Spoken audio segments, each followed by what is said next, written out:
To help fill in the void left in its lineup by the Land Cruiser and to build on the previous generation Sequoia's off-road offerings, Toyota will once again offer a TRD Pro model, which includes Fox internal bypass shocks, a forward skid plate, multi-terrain drive modes, and Toyota's crawl control mode, which maintains a slow, steady speed uphill or down.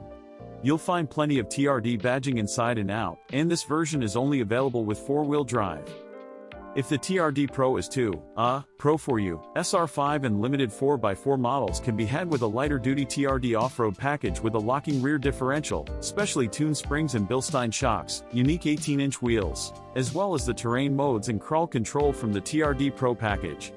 SR5 models are also offered with an on-road tuned TRD Sport package with 20-inch wheels, TRD tuned springs and shocks, and aluminum pedals.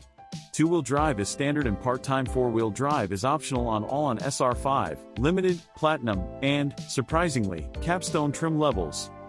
In a somewhat surprising twist, the Sequoia has reverted to a live rear axle, and the reason is cost.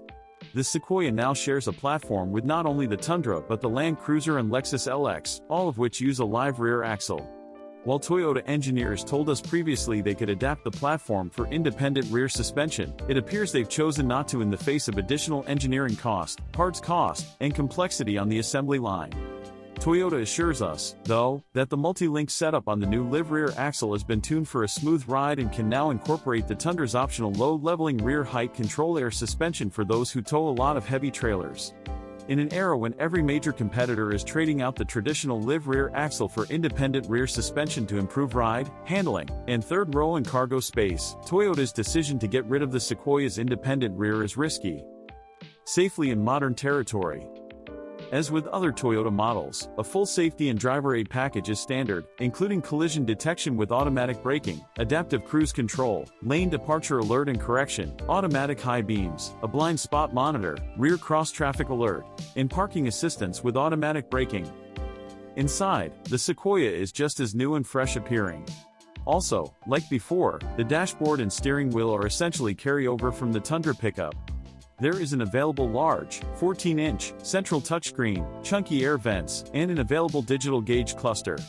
What's important here is that nothing looks like it was designed in 2007, a key step forward.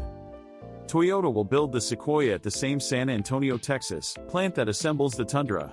We'll have pricing and fuel economy data as we get closer to launch, which will come when the weather gets warm. Sequoias are scheduled to arrive at Toyota dealerships this summer.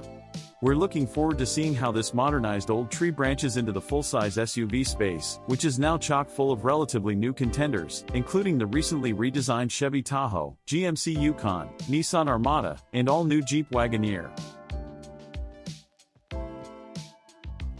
Hope you like our content and see you on our next video. Don't forget to subscribe to our channel and turn on the notifications.